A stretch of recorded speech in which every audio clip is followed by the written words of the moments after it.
Hello everybody. I think I need to stand here. Okay. Hi. Raise your hand if you have at least one relationship in your life that brings you joy. And now raise your hands if you have one relationship in your life that brings you grief. And if I was to go around the room, which I'm not going to do since that would take the entire talk, if I was and ask each of you what these relationships were, I'm sure 99.9% of you would point to a parenting relationship. So the relationship that probably gives you a lot of joy or a lot of grief is the parent-child relationship. Studies after studies have shown how the parent-child relationship or the child-parent relationship is the single most important instrumental factor in shaping us into who we are. So when we're discussing beyond the horizons and we're discussing players that can actually think beyond the horizons, act beyond the horizons, dream beyond the horizons, it's really incomplete to have this discussion without talking about, okay, what will shape these players to become, people who can do all this. And that comes down to parenting and what parents need to do in today's world to raise children who can really do this. I'm sure a lot of you have heard, हमने भी तो बच्चे बड़े कर दिए थे. True, but the way we were parented or the way parenting was in the 70s, 80s and 90s is really not what parenting today is, simply because the challenges are so much greater. We are parenting children in a world where norms are being changed, where gender is constantly being questioned, where identity is now something that we took for granted, is now a massive question mark. My mother continues to say, I don't understand what the big deal is, which really, I think that question alone explains to us how big the gap is and how big the chasm is in what parenting used to be, a regurgitation of just doing what you thought was right, and in what parenting is today, a completely different way of preparing children for a world we feel so unprepared for. So the big question that I think every parent has to ask themselves repeatedly, or at least should be asking themselves repeatedly, is, are we preparing our children for the past, a world we're used to, for the present, a world we can barely keep up to, or the future, a world which is changing so rapidly that it's giving a lot of us dizzy spells? So imagine this, a regular scenario in my house. I come home from work exhausted after talking to a client who wants A++ work and wants to pay, let's say, F- rates. I come home, I'm feeling undervalued, not very accomplished, somewhat unloved. And my 11-year-old daughter, who by the way is a Beacon House student, reaches up to me, grabs my legs, and is unable to manage her emotions. Her big crisis, a boy walked into the girls' bathroom at her school and was adamant that he belonged there. While I'm still trying to understand what's happening, my 7-year-old son is howling because his 3-year-old brother had invaded what he calls his private space.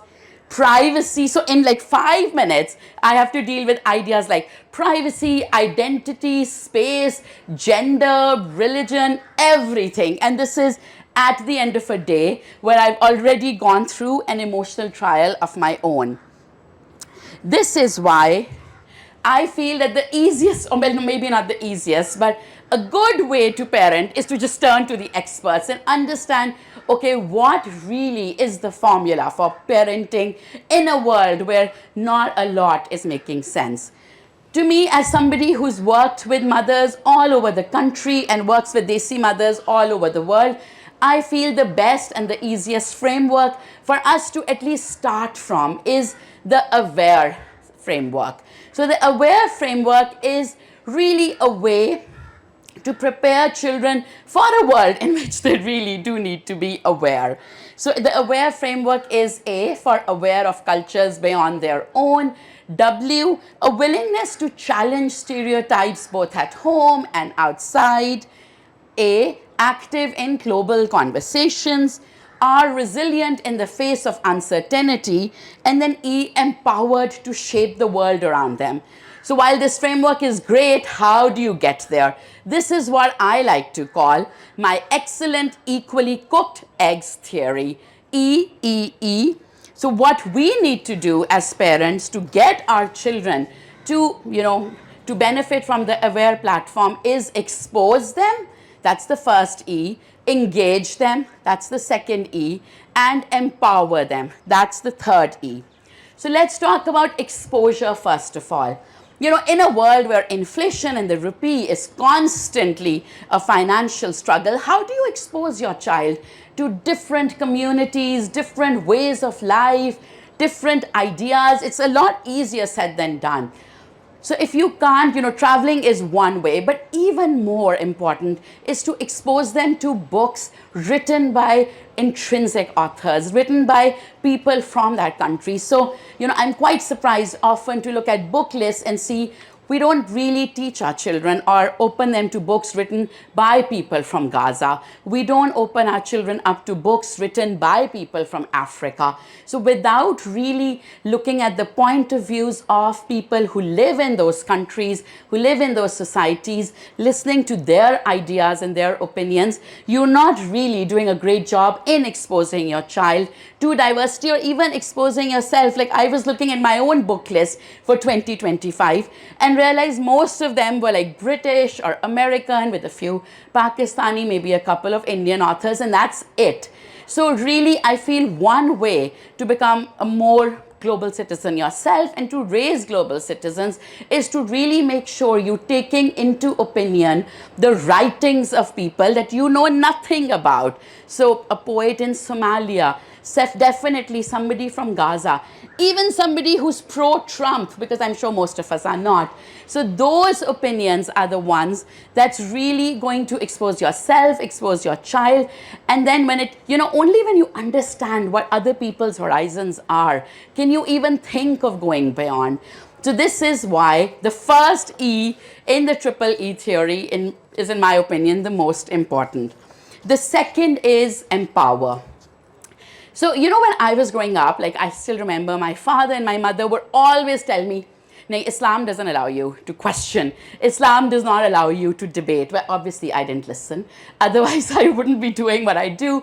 But it's really important to move the onus away from, okay, we want to raise obedient children, or we want to raise submissive children, or this is really what Islam demands, that you are obedient and submissive and you don't open your mouth when your parents say something and aap uff bhi nahi karte. We really need to move away from the idea of obedience and move on to the idea of questioning, the idea of we no longer need to raise the most obedient children.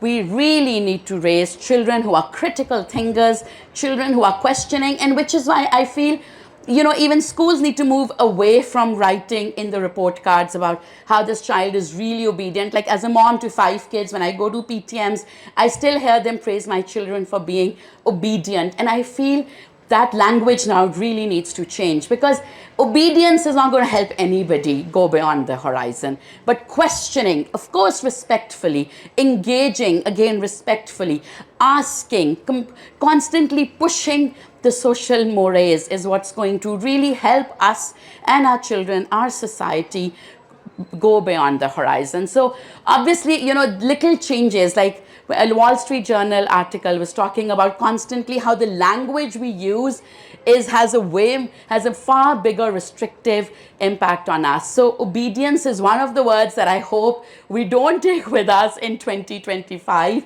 And the word we take with us is questioning, thinking, asking. And I was really surprised that when I went to my son's PTM, literally his teacher was like, "Ye baat nahi sunta, ye bahut sawal poochta hai."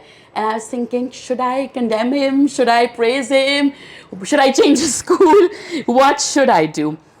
And the last E, because I know I'm running out of time, is empower. So it's an interesting fact to know that 75% of multimillionaires in the United States are first generation. Like, just let that fall in. So unlike, the subcontinent where we have legacy businesses and family businesses, in the United States, most multimillionaires made their millions themselves. Similarly, most elite athletes, so an elite athlete is somebody who's gone as far as you can, are again first generation. Venus Williams, Serena Williams, did not come from a legacy of tennis. Similarly, Trump did not come from a legacy of politics.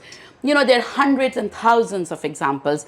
Why did that happen over there? Because those children were empowered to go way beyond where their parents went. They kind of began where their parents ended. And that happens when you push your children out of your comfort zone and also push yourself.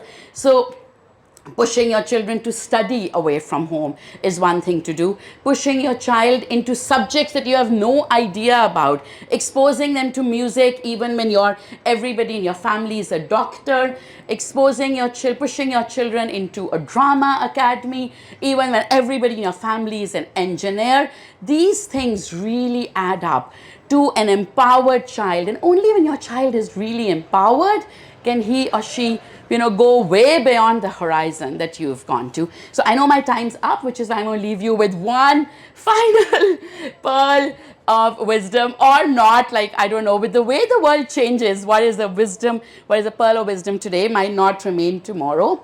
But really, I think the crux of what I want to say is that if you want your child to go where you haven't gone, to go beyond the horizon, to really dream big, it all comes down to, are you the parent that child needs? Parenting the way our moms parented, or I'm the product of the generation where my nano would pick up a danda. Parenting that way is not the way it needs to be parented today. You want your child to step out of the comfort zone, you need to step out of the comfort zone first. You want your child to go beyond the horizon, try going beyond the horizon yourself. You want your child to have those excellent, equally cooked eggs, have them yourself. Thank you.